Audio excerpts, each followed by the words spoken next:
Assalamualaikum warahmatullahi. Alhamdulillahirabbil alamin wassalatu wassalamu ala sayyidil mursalin wa ala alihi wa sahbihi ajma'in. Subhanaka la ilma lana illa ma 'allamtana innaka antal alimul hakim. Rabbi israh li sadri wa yassir li amri wahlul 'uqdatam min lisani yafqahu qawli. Amma ba'd. Jamaah Masjid Baitur Rahman yang dirahmati Allah Subhanahu wa taala, kaum muslimin dan muslimat di mana saja berada mendengarkan Allah. Malam ini kajian kita Riyadhus Shalihin sampai akhir bab adab bertetangga. Kita Fatihah terlebih dahulu kepada baginda Rasulullah sallallahu alaihi wasallam, kepada para anbiya, para sahabat, tabi'in, tabi'in, para auliya, wasyuhada wassalihin wa jami' masyayikhina fid din, khususan Abu Yasin Muhammad bin Ali Al-Malik Al-Hasani wa Abu Yasin Ahmad bin Said Muhammad Al-Malik Al-Hasani wa ila Al-Imam An-Nawawi rahimahullah ta'ala. Amadana Allah bimadadihim wa qada alaina min barakatihim anwarihim wa ulumihim fid din wad dunya wal akhirati bi sirril Fatihah. A'udzu billahi minasy syaithanir rajim. Bismillahirrahmanirrahim. Alhamdulillahi rabbil alamin. Ar-Rahmanirrahim. Maliki yaumiddin. Iyyaka na'budu wa iyyaka nasta'in. Ihdinas siratal mustaqim. Siratal ladzina an'amta 'alaihim ghairil maghdubi 'alaihim waladdallin. Amin. Bismillahirrahmanirrahim. Wa bisanadil muttasil ila Imam Nawawi rahimahullah ta'ala wa nafa'ana Allah bi ulumi fid dharain.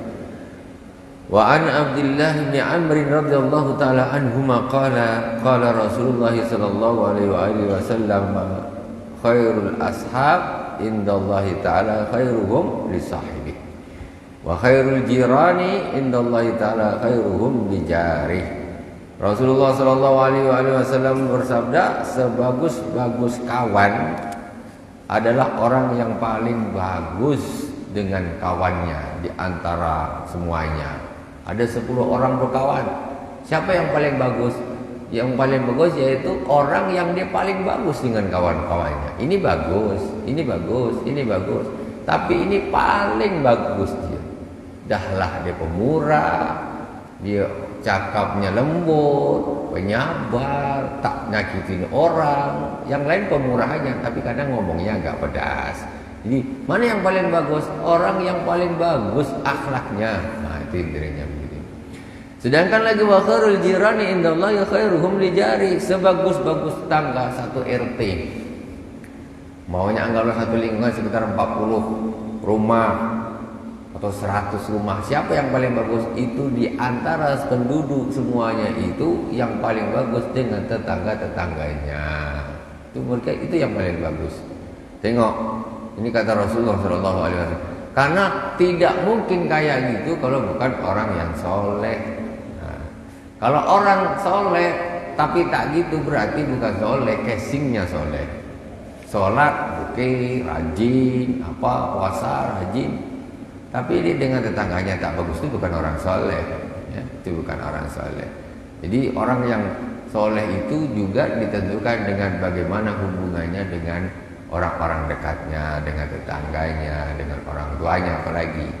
Nah, ada tetangga yang paling bagus, umpamanya dengan tetangganya ini ngomongnya ada pokok jalannya jadi satu, disapukan dia sekali. Nah, disapukan dia sekali. Jadi di depan rumah tetangga itu disapu dia sekali, bersih sekali. Bagus tetanggaku. Nah, itu mesti orang bagus tuh. Kalau tak bagus, mana dia hendak nyapu depan rumah tetangga, dia tak mau. Itu urusan dia lah. Ngapain macam bambu dia pula jadi kan? Itu hatinya jelek. Ada tak orangnya di sini nyapu? Ini jalan kan, jalan nih. Ini rumah. disapu dia seluruh jalan depan rumah tetangganya. Ini kalau tak orang bagus tak mau dia. Jelas orang gini dia tidak punya rasa sombong, rendah hati, ya, tak melihat diri, dia tawadu. Kalau orang tak gitu tak akan mau dia sombong, malas foto-foto lah. Kadang depan rumah dia pun tak bersapu. Sampah depan rumah dia tak dibuang, tetangga sebelahnya bau busuk. Ini masalah tetangga seperti itu. Itu dijadikan standar orang yang bagus apa tidak. Jadi kita ini harus bagus lah intinya dengan orang itu, harus bagus. Nah intinya itu harus bagus. Tidak cukup hanya sholat puasa, umroh memang sering umroh, tapi kelaku dia memang tak menyenangkan orang. Tampilnya gayanya dan sombong gitu. Ketemu orang tak mau nyapa, tak ramah, gitu. Gaya-gaya bos terus, kan? Nah, ini orang tak suka seperti ini. Diajak bareng-bareng tak mau. Coba dia dah kaya, gitu orang melarat, tak nak dengan kita. Nah, seperti itu. Itu bukan orang bagus, bukan orang soleh. Khairul jiran indallahi ta'ala khairuhum li jari. Sebagus-bagus tetangga di sisi Allah Subhanahu wa taala adalah mereka yang paling bagus dengan tetangga-tetangganya. Dah, itu inti. Akhlak itu harus kita utamakan. Harus kita utamakan. Berapa banyak orang yang soleh, berapa banyak orang yang ibadah secara zahirnya yang mahdhahnya ini bagus, tapi orang tak suka lihat dia. Dia kalau urusan sholat, dia puasa, dia apa? Memang bagus. Tapi orang tak suka. Entahlah kenapa dia orang gini. Tak bagus. Itu hati-hati. Itu harus diperhatikan juga akhlak seperti itu. Jadi orang yang ketemu orang itu suka, dingin. Nah, itu. Kemudian kita masuk di tentang bab birrul walidain, ya, berbakti kepada kedua orang tua, juga tentang silaturahim. Qala Allah Ta'ala, a'udzu billahi minasyaitonir rajim. Bismillahirrahmanirrahim. Wa'budullaha wa la tusyriku bihi syai'an wa bil walidaini ihsanan wa bidhil qurba wal yatama wal masakin wal jari dzil qurba wal jaril junubi was sahibi bil jambi wa banis sabili wa ma malakat aymanukum. Shadaqallahul azim.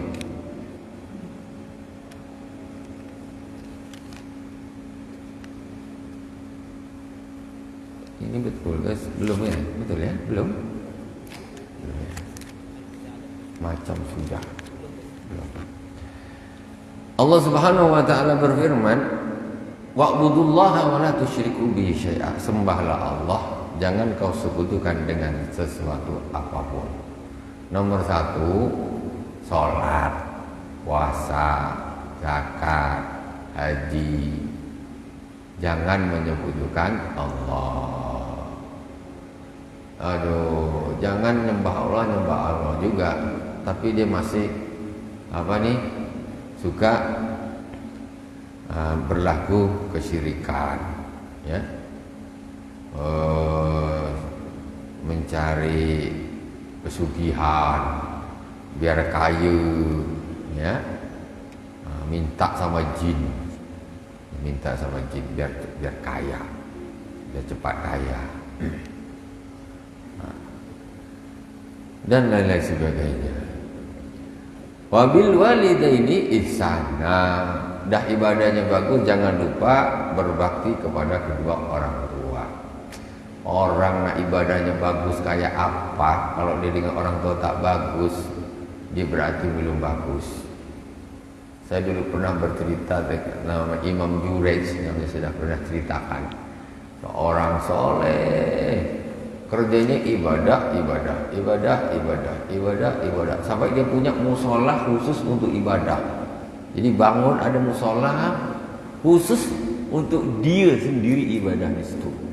Sholat, zikir, Quran, sholat, zikir, terus ibadah terus. Dia ada rumah, ada musola. Itu kalau di Jawa sana, ada sebagian daerah tuh setiap rumah punya musola. Setiap rumah punya musola. Ini rumah, terus di luar di sini dia bikin bangunan khusus musola. Musola untuk keluarga saja. Setiap rumah ada musola, setiap rumah musola, setiap rumah musola. Itu dia terpisah dari rumah. Jadi Imam Junaid ini semacam itu, dia punya bangunan semacam musola sendiri untuk ibadah sendiri, ibadah terus. Kalau nak cari dia di musola tu lah, tak kemana pergi.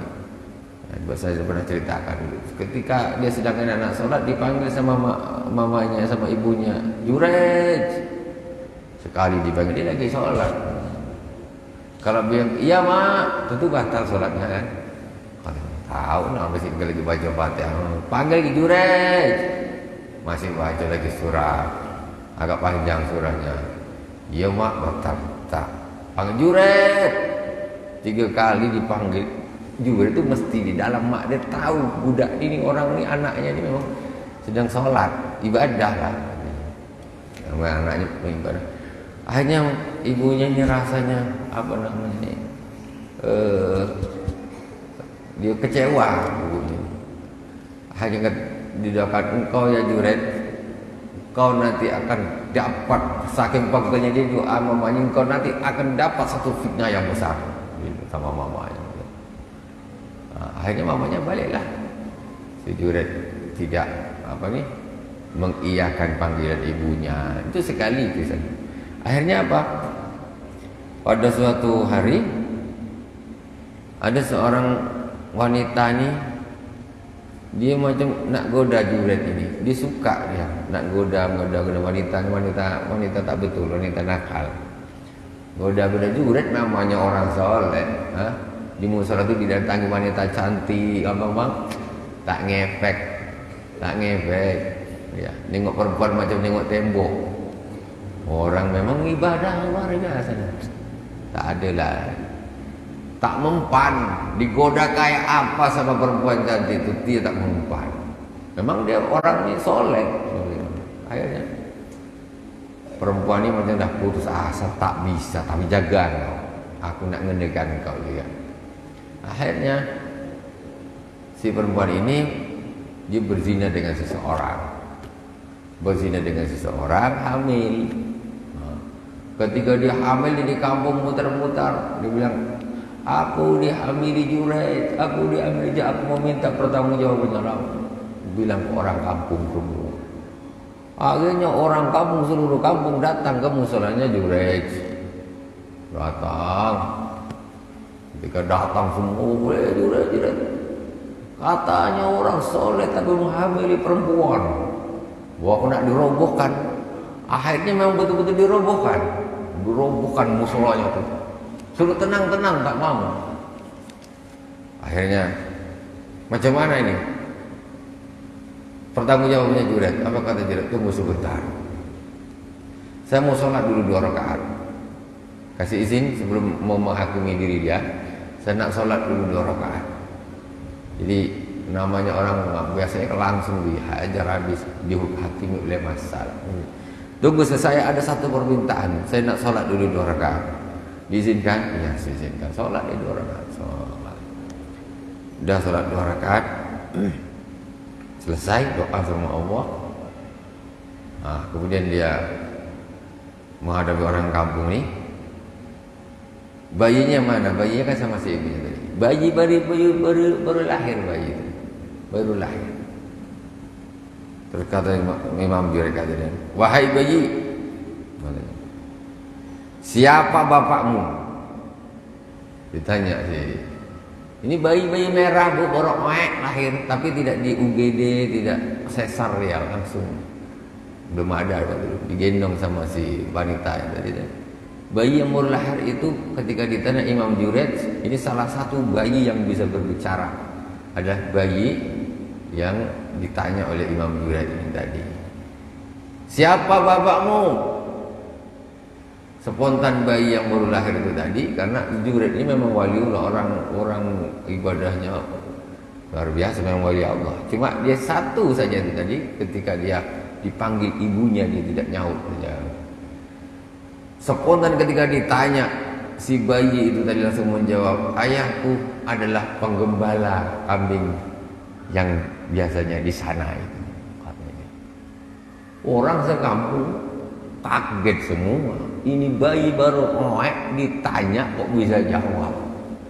Akhirnya penggembalanya ditangkap, dihakimi, betul kamu yang ya tidak bisa ngelak. Bayi yang jadi saksi, bab anaknya, anak biologisnya. Bagaimana? Nah, akhirnya setelah itu kata masyarakat, Imam Juret, saya mohon maaf, musolanya saya akan bangun kembali yang lebih bagus, kata orang kampung. Itulah seperti itu. Itu gara-gara doa mamanya dia kena fitnah yang luar biasa seperti itu. Hanya karena gitu, bukannya dia bentak mamanya, bukan menyakiti hati mamanya, menyia-nyiakan mamanya, dia makan sedap, mamanya makan tak sedap, ya kan? Dia tidurnya senang hangat, mamanya kedinginan. Dia dompetnya penuh, mamanya tak pegang duit. Nah, bukan begitu. Ini hanya kelas dipanggil saja, tidak nyaut. Ya. Itu sudah seperti itu. Dan itu orang soleh, waliullah, masih terkena imbas daripada sakit hati seorang ibu. Jadi kadang-kadang orang hidup di dunia ini dia tidak tahu kenapa hidupnya ini susah terus, ya bermasalah terus. Cobalah cek bagaimana hubungan dengan orang tua. Gimana hubungan dengan orang tua? Kadang usahalah macam susah terus, ini gagal, atau banyak masalah dengan orang ini dimusuhi, atau musibah banyak betul-betul. Tengok, dievaluasi gimana hubungannya dengan mama, gimana hubungannya dengan si ayah. Itu berpengaruh. Itulah saya tadi bilang, Imam Juret yang hanya sekedar tidak mengiyakan panggilan mamanya, cobaannya begitu besar. Apalagi orang yang sampai bentak-bentak orang tuanya, menzalimi orang tua. Mau kayak apa hidupnya di dunia ini? Apalagi di akhirat. Nauzubillah semua nauzubillah. Jadilah kita anak yang paling baik di antara semua anak mama dan bapak. Gitu. Sebagainya begitu. Jadi anak yang terbaik. Bagaimana caranya? Ya berusaha. Karena sesungguhnya kebahagiaan kita ini di dunia dan di akhirat itu tergantung dengan baktinya kita kepada orang tua kita. Apa-apa orang tua, ridhonya orang tua cari. Wabil walidaini ihsana wa bidzil qurbah, dan berbuat baiklah dengan famili atau karib kerabat. Karib kerabat kurba bagus. Zaman sekarang zamannya orang yang bermusuhan dengan karib kerabatnya. Dengan pakcik dia bermusuh, dengan maklum mak putihnya dia bermusuh. Macam kelahi terus, tak suka dah. Tapi dia dengan yang lain dia berkawan bagus. Dengan pamannya, dengan waknya bukan main. Macam tak suka gitu. Wabidzil kurba itu jatuh setelah kedua orang tua.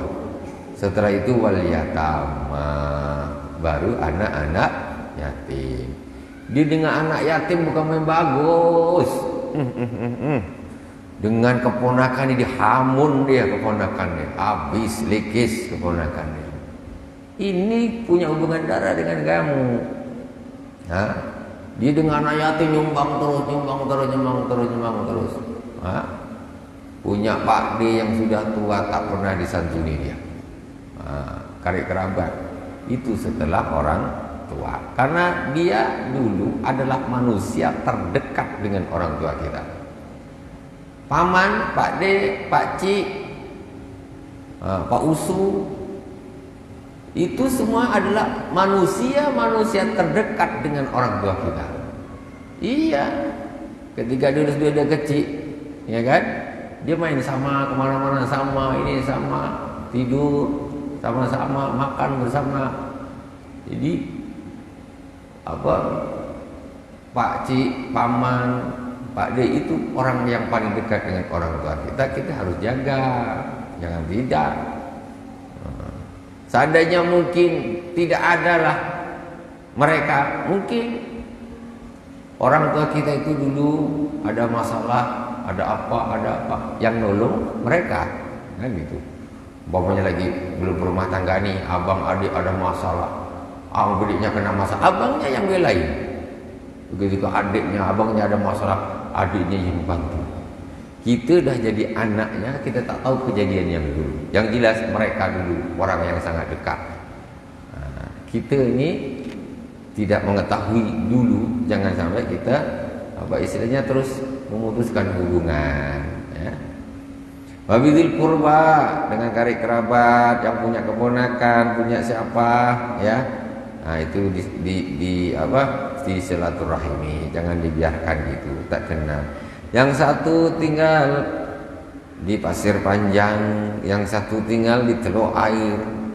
Nih, si paman sama keponakan tak pernah jumpa.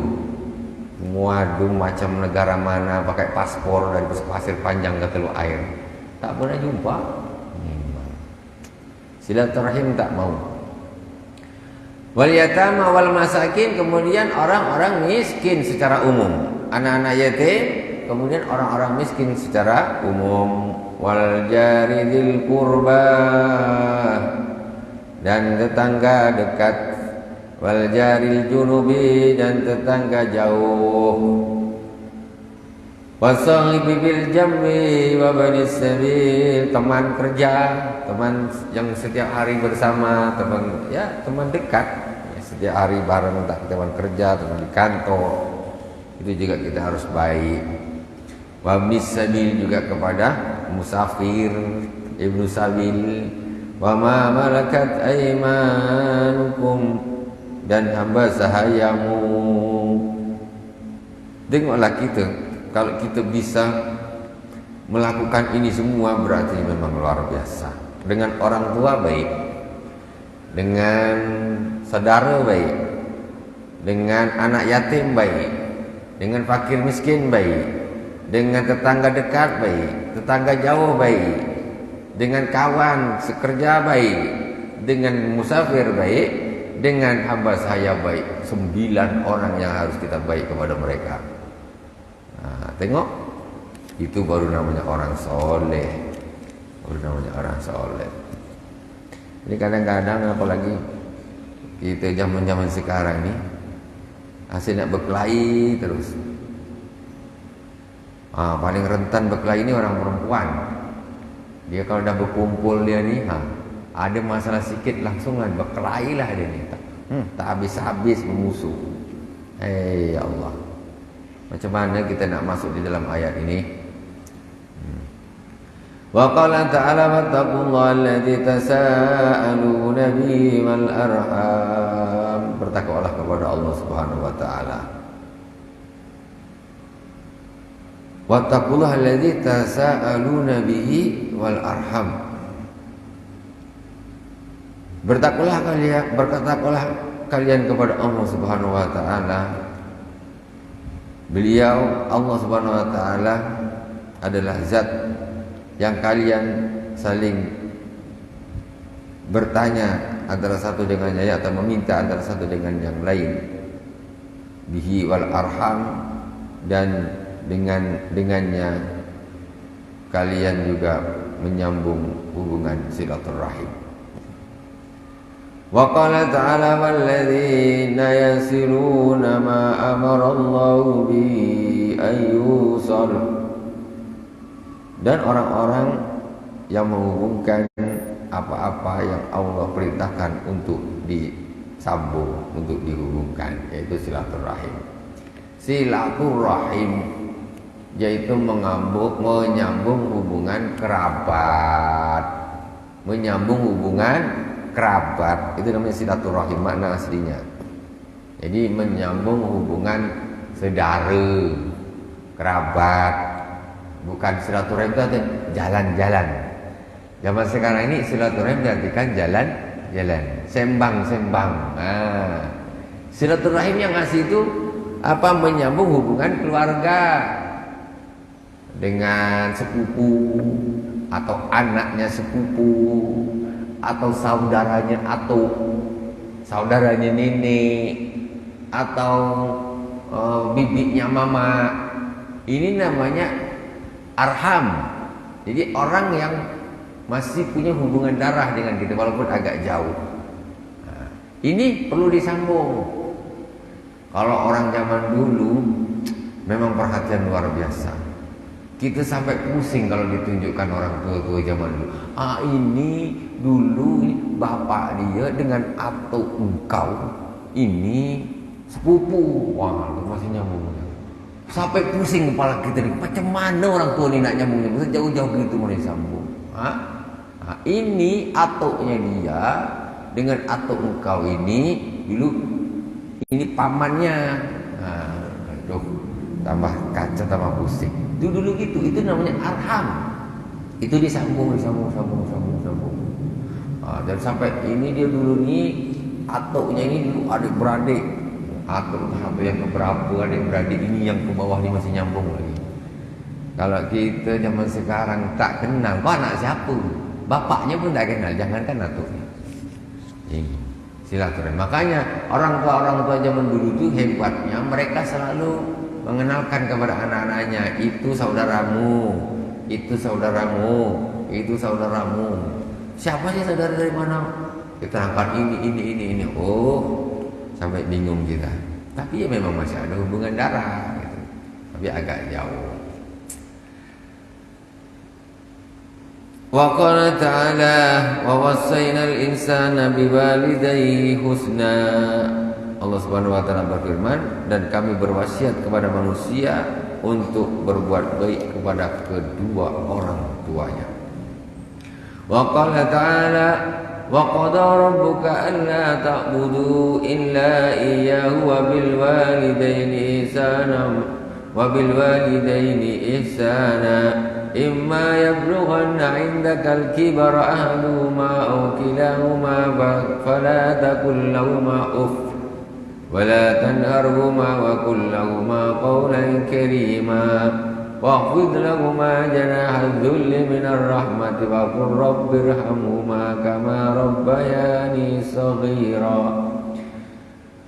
Wa qada rabbuka, dan Tuhanmu telah memerintahkan alla ta'budu illa iyyah, agar engkau tidak menyembah kecuali kepadanya. Wabil walidaini ihsana, dan berbuat baik kepada kedua orang tua. Ini ayat yang lain lagi.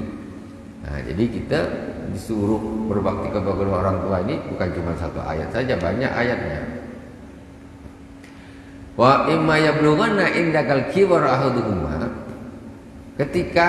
jika salah satu di antara keduanya mencapai usia tua, au kilahuma, atau dua-duanya, fala taqul lahumā uff, maka jangan bilang uff.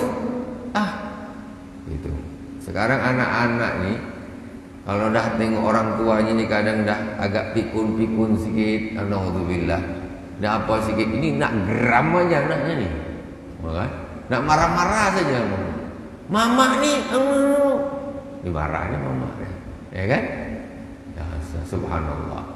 Saya ada seorang orang tua, tak tua sangat, ngobrol dengan saya. Dia bilang, aku tak nak aku tinggal sama anakku, katanya. Tak nak ngapa bu, tak nak aku sakit hati.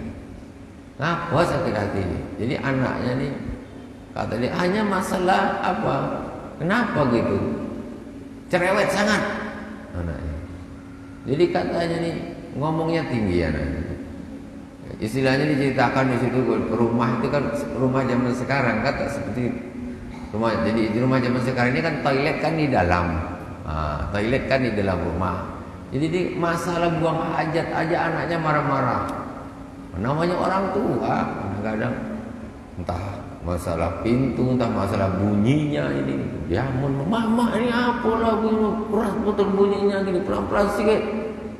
Itu sakit hati mamanya. Tak mau dia, tak mukul tidak, cuma karena mulut itu saja. Spontan tak mau, sakit hati. Macam apa anak seperti itu? Fala taqul lahuma uff, jangan kau bilang uff. Uff. Ah, itu tak boleh.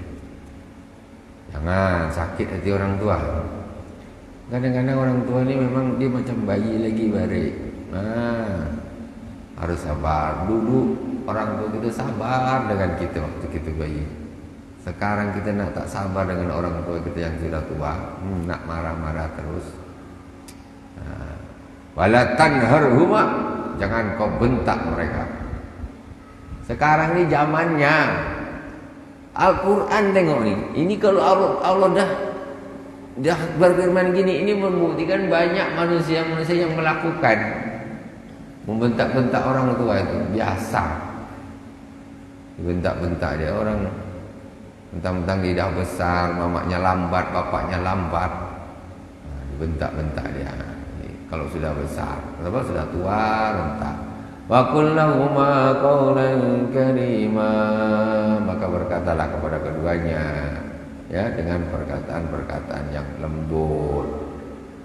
Wahfid lahuma janadzulli minar rahmah, maka turunkanlah, rendahkanlah, maksudnya ini janahadzul, sayap, maksudnya rendahkanlah dirimu, ya, rendahkanlah dirimu di hadapan mereka karena kasih sayang.